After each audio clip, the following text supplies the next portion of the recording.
Nah, ini ada pandangan yang menarik. Kalau ini pengaruh media baru. Media baru ya belakangan inilah.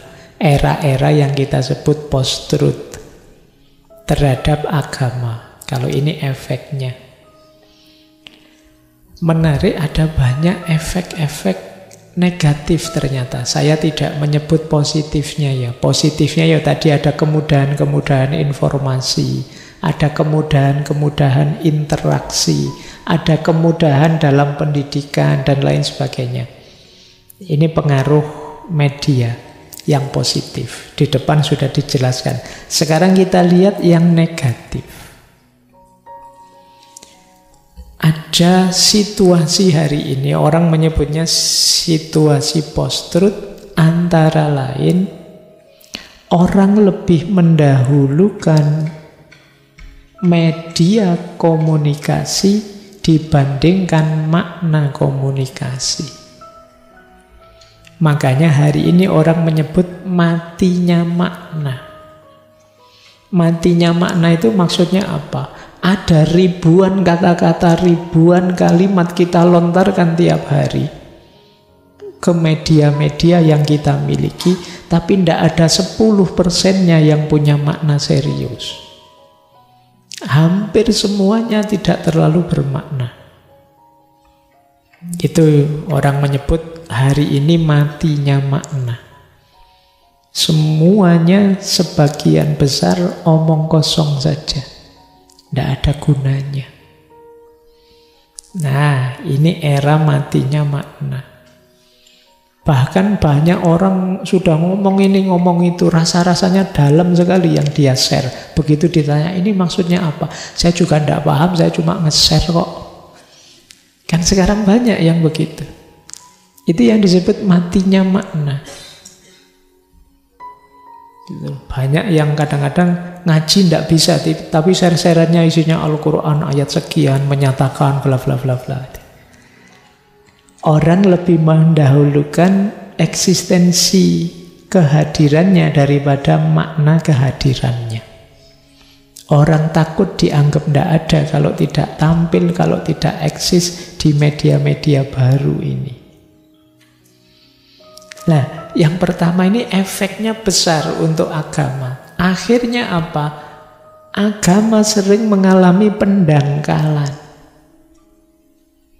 Jadi orang yang tidak ngerti agama, tidak paham agama, ya pokoknya biar kelihatan bahwa saya ini ngerti agama dalam ilmunya, terus asal posting, asal share. Padahal tidak ngerti konteksnya. Tidak ngerti arah dan orientasinya.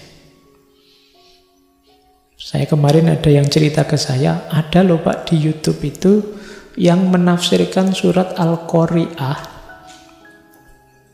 Saya tidak tahu yang di mana itu. Yang dimaknai Al-Qari'ah itu bukan kiamat, tapi Al-Qari'ah itu Qari'ah, qari perempuan.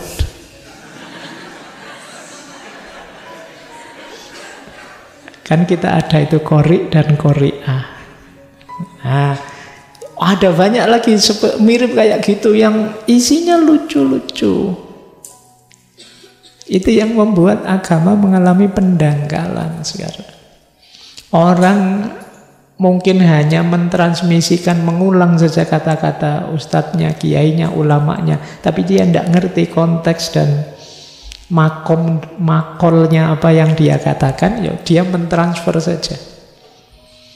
Padahal kan sering saya ceritakan, ya kadang-kadang ilmu, teori, wawasan, konsep baik itu kan juga harus jelas ruang dan waktunya.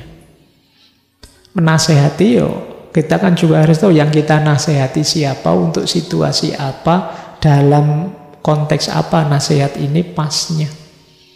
Nah, itu baru dalam, tapi kadang-kadang kan pokoknya ini nasihat baik, dinasehatkan saja. Nah itu terus agama banyak mengalami pendangkalan.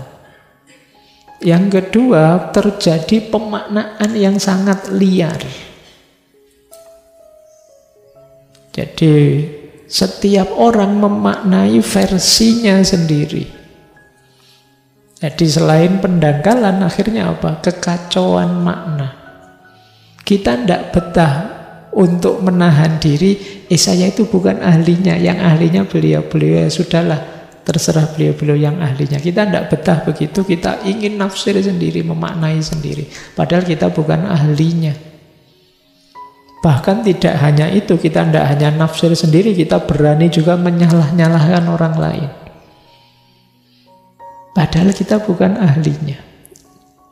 Ini efeknya, efek dari matinya makna karena model media baru yang lebih mengedepankan eksistensi daripada esensi. Mengedepankan aku harus tampil, bukan makna dari tampilku atau hadirku.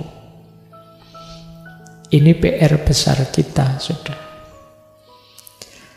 Ini untuk kita introspeksi ke dalam ya. Tidak usah nuting siapa-siapa keluar.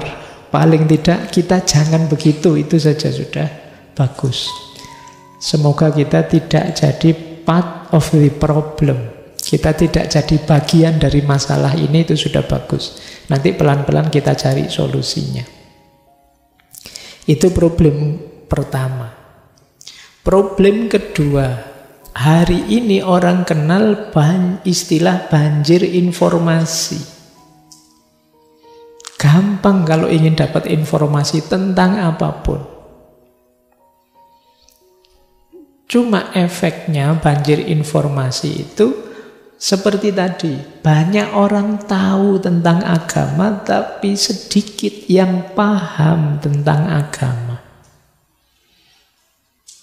Yo, kalau sekedar tahu, saya ngomong filsafat apa, HP ini bisa merekam. Dia tahu. Tahu itu kalian bisa mengulang, itu sekedar tahu. Tapi paham itu, kamu tahu posisinya, kamu tahu porsi, presisi, konteks, uji validitasnya, dan lain sebagainya. Itu namanya paham. Konsep ini dipakai dalam situasi ini dengan syarat ini, kemudian cara mengujinya seperti ini, itu namanya kamu paham. Tidak sekedar hafal bunyinya terus kamu sampaikan. Jadi yo termasuk memahami ajaran agama. Konsep agama yang ini itu untuk situasi ini loh, dalam era ketika damai, kemudian bla bla bla bla, itu ngerti situasinya. Nah, kalau konsep yang ini dalam situasi perang. Jadi kita memang harus agak keras karena ini memang perang. Kalau perang lemah lembut ya selesai kita misalnya. Loh, ini ngerti konteksnya. Jadi setiap perkataan itu ada konteksnya. Ya, jadi ini masalah dari banjir informasi. Orang kemudian tidak ngerti posisi informasi, level informasi, syarat informasi, validitas informasi, dan lain sebagainya. Pokoknya dapat informasi berarti benar, gitu dong. Dan ini bahaya. Baik, yang ketiga, hari ini adalah situasi total transparansi. Tidak ada lagi yang rahasia, semuanya terbuka, kelihatan. Ruang privat hari ini lenyap. Semua ruang jadi publik, apalagi di dunia digital, dunia media. Tidak bisa lagi sembunyi-sembunyi. Ada banyak, dulu ada kontroversi kartun dari Denmark, pelecehan gereja Katolik, pelecehan seksual. Itu kan berita yang ingin ditutup-tutupi mungkin, tapi tetap terbongkar. Kenapa sulit sekarang kita menciptakan ruang privat? Ada istilah total transparansi. Tidak bisa kita bilang, ini kan ceramah di komunitas saya sendiri, ya. Tapi ya tetap terbuka untuk semua orang pada akhirnya. Dunianya memang polanya total transparansi. Ruang publiknya sangat terbuka. Sementara agama itu kan sebenarnya modenya mode privat. Keintiman kita, kedekatan kita dengan Allah. Tapi sekarang sudah terbuka semua. Ya kadang-kadang kan kita lagi sholat dipoto terus diposting, atau jangan-jangan kita sendiri naruh kamera di depan terus biar kelihatan. Oh, kayak ngaji ini nanti ada yang selfie 4, 5, 6 kali sudah sampai di depan, berangkat ngaji nih, trik. Terus nanti masuk ke sini, sudah sampai masjid nih, trik. Saya masuk masjid, ustadznya datang nih, cerit. Terus saya duduk di sini, dimulai ngajinya, cerit.